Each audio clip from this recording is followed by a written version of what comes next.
Thank you. And now I think it's easier to be the second. And thank you for Lucio's, interpretation of the triple helix in your own language. So I appreciate your understanding. So possibly I can also reflect some of your points, and especially, the critical comments you made. So if we have time, but probably we can discuss this in the Q&A session. So I try to focus more on my own reflections.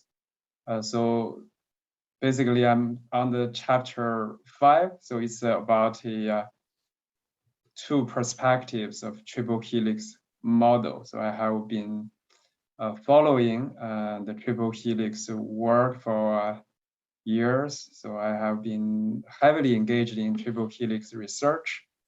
So I'm very happy to have the opportunity to discuss, with colleagues and also in front of Professor Leydesdorff about my reflections. So first, I would like to start a summary of the chapter itself. And after that, I want to share some of my bold speculations on how we can further develop the triple helix model, especially by integrating the two perspectives distinguished by Loet in the chapter. So first, I start with my summary of some key points mentioned in the chapter. So basically, the chapter is a revisit to the triple helix model. For triple helix model, the core argument is the interactions between university, industry, and the government foster innovation and entrepreneurship. When developing the model, Loet and Henry extended Simon's macro-level analysis of diets to traits. So this is very fundamental, about the two-party relations to the three-party relations. So that give the dynamics of the system of the innovation. So that is a very fundamental argument of the triple helix. And for instance, as already noted in the book, Loet said organized knowledge production is considered a third dynamic in addition to and interaction with market coordination and political control. I think this is very essential for the triple helix model. And the reason why we need 3, not 2, and not more, the core argument of Loet is, 3 give the most dynamic. And the 3 mechanisms are the organized knowledge production and the market control and also the political control and market coordination. So these are some fundamental arguments of the triple helix model. It should also be mentioned the triple helix model is not for conceptualizing innovation system. So in the literature and in many discussions, sometimes people think a triple helix model is exchangeable with innovation system. So actually, triple helix model is not an innovation system, but it's very related because triple helix model can help understand where the dynamics come from in the innovation system, and also, in other words, to measure, because Loet's method provide very operationalized tools to understand, to measure whether a system is innovative enough. So basically, according to Loet, whether a system is innovative or not is the empirical question. And so because whether it's innovative or not is needed to be measured. So the measure is about the synergies between the 3 mechanisms. As indicated by the title of the chapter, so there are 2 perspectives on triple helix. For example, Henry Escovitz and Loet Leydesdorff have developed, two versions of triple helix. To be simply say that one is called new institutional, that is Henry Escovitz version, and the other is new evolutionary. So that is the version of Loet. I try to compare the two models. Of course, Loet has already described the main characteristics of the both, but I try to illustrate the differences in a table. Hopefully, it's easier for you to catch the main ideas. So I use the three dimensions to understand the differences. One is about the triple helix components. So we talk about the triple helix model. So there are three elements. So they have different understandings. What are the triple helix components? And what are the mechanisms of triple helix synergy and the methodological approaches to the triple helix model? So for example, we can start with Henry Escovitz's new institutional version of triple helix. So for this perspective, the emphasis is on the agents. So in Loet's, the word is about the agents, but Henry called university, industry, and government the three spheres. So from the organizational theory, or especially the institutional theory perspective, I think this is mainly about the organizational fields, because it's called the new institutional perspective of triple helix. So I try to refer to some new institutional theory concept. So I think the spheres mentioned by Henry is more close to the meaning of organization field. To better understand the mechanisms of the interactions between the three spheres, university, industry, and government, Henry Escovitz also proposed the concept of triple spaces, namely knowledge space, innovation space, and the consensus space, because the three actors, the actors in the three field, they can also create the three spaces. So that are the three components in the new institutional version of triple helix. And from the new evolutionary perspective, so the three mechanisms, of course, all the triple helix share common understanding on the three agents, university, industry, and the government. But theoretically, the new evolutionary perspective pay attention to the selection mechanisms, which has already been mentioned by Lucio. So basically, the three mechanisms asymmetrically influence on one another, and the macro selections and shape a trajectory as in co-evolution. So the three selection mechanisms are related to three functions, namely wealth creation, knowledge production, and the normative control.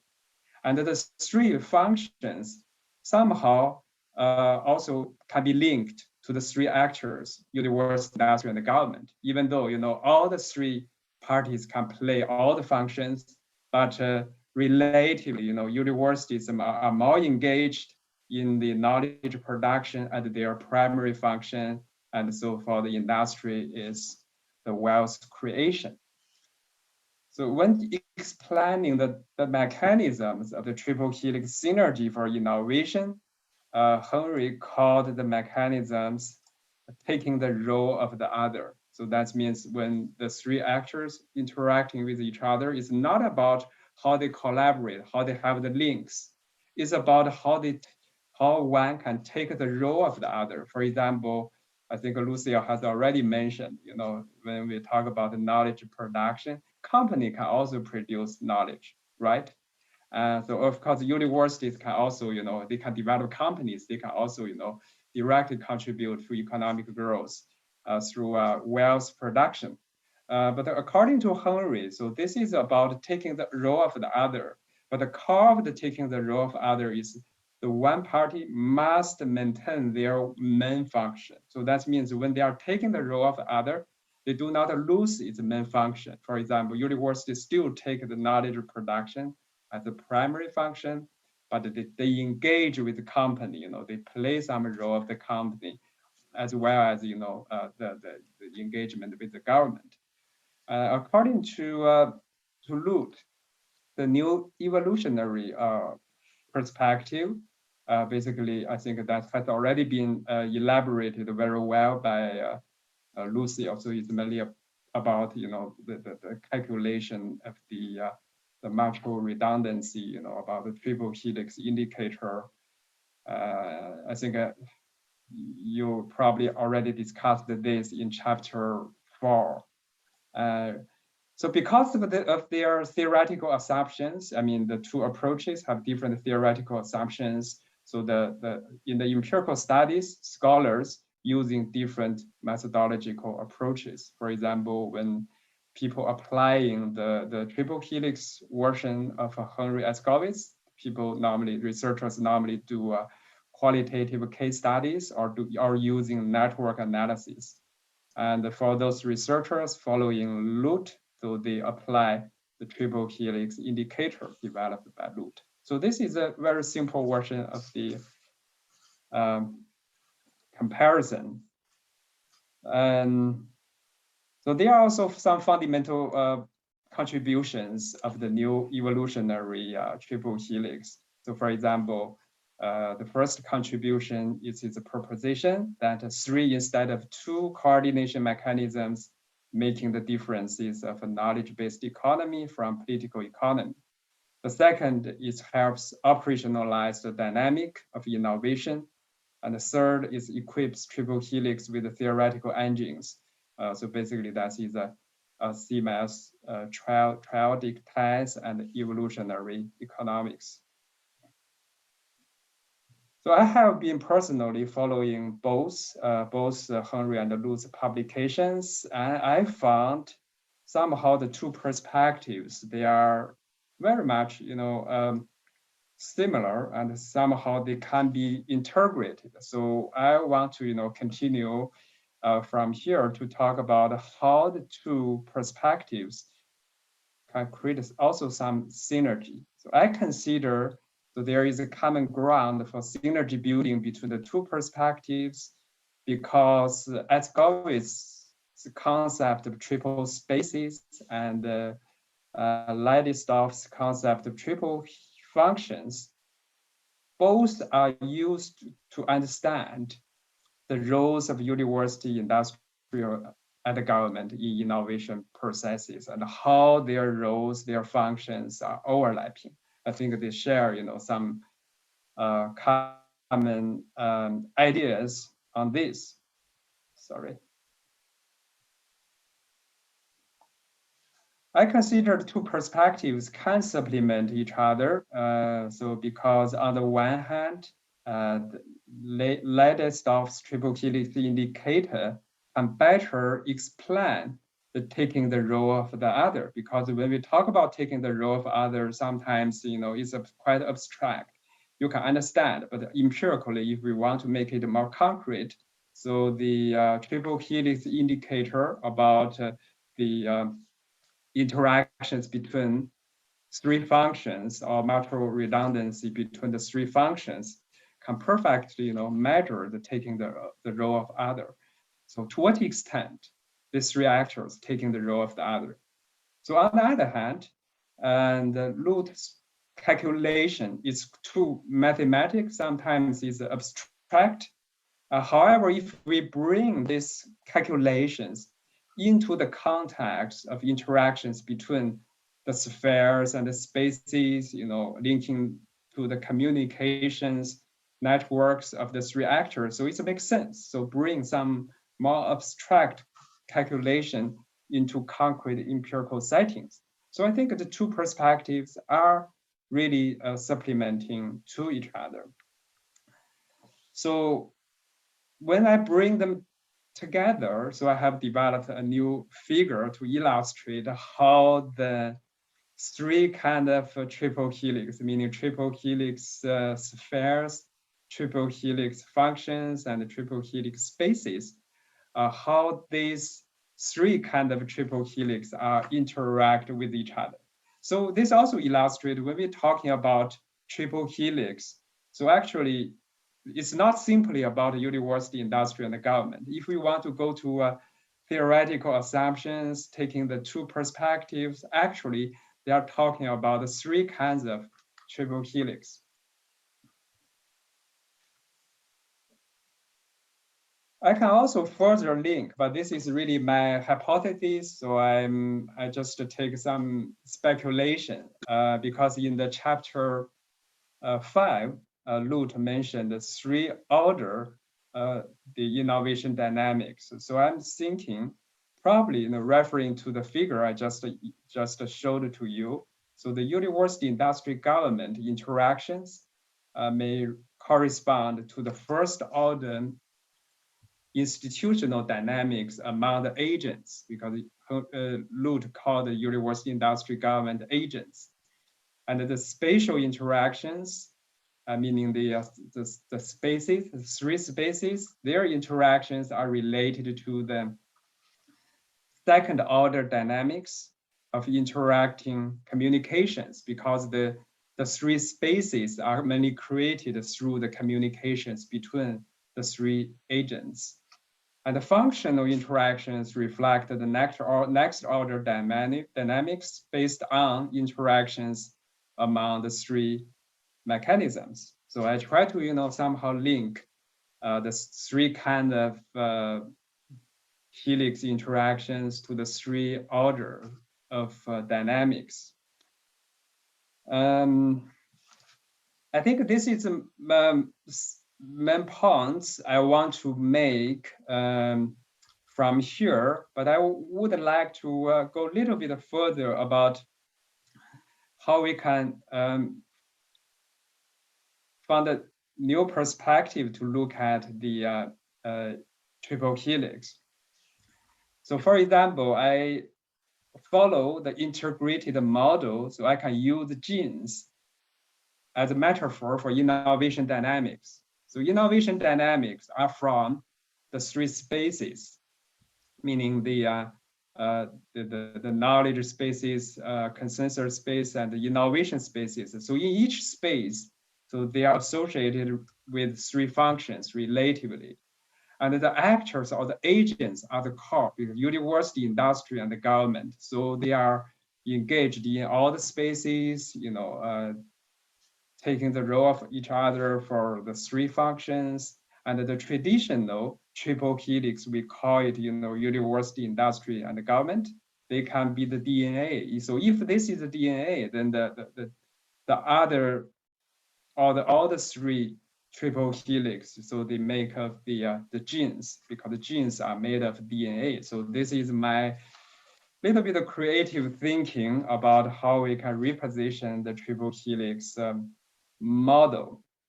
And recently, I just had a bold idea about to develop a new triple helix model of innovation ecosystem by also integrating another helix approach called the quadruple helix and the quintuple helix. So basically, this is the idea. So the Karayanis and the Campbell, added civil society and later the nature environment to the triple helix. So now actually we have three kinds of helix approaches. And so the core idea of my new triple helix model is to distinguish two kinds of trials, all the triple helix. For example, they are in two different layers. So one is about the university, industry, and the government. So they can be regarded as the innovation genes. The second layer is on the system level, is the interactions between the genes, social structure, and the nature environment. So I just quickly illustrate. So if we look at the spatial relations between the genes, social structure, and the nature environment, it look like this. But if we look at the relations, especially the dialectical relations between the three elements, so we can come up with this kind of figure. So I do not want to go into details. I think I can stop here just to share, some of my my thought, inspired by Loet. So I will go a little bit further from the chapter. Thank you very much.